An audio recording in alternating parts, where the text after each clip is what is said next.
Amerika Birləşmiş Ştatları İranı yenə təhdid elədi. Tehrana seçim şansı buraxılmır. İranın nüvə proqramı ilə bağlı razılaşma əldə olunmasa, Amerika Birləşmiş Ştatları Tehrana, o cümlədən onun neft sektoruna qarşı daha sərt sanksiyalar tətbiq edəcək.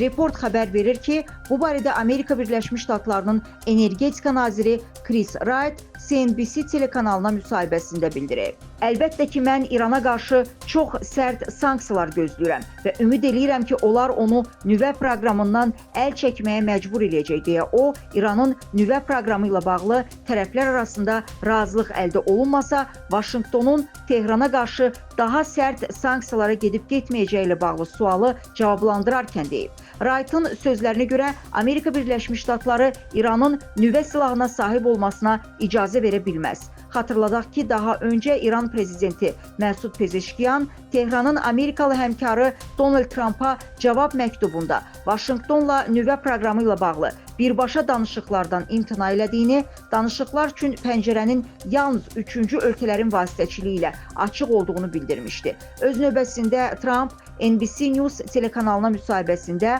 Amerika Birləşmiş Ştatları və İran arasında razılıq olmayacağı təqdirdə qarşı tərəfi buna qədər misli görünməmiş bombardmanlarla hədələyib.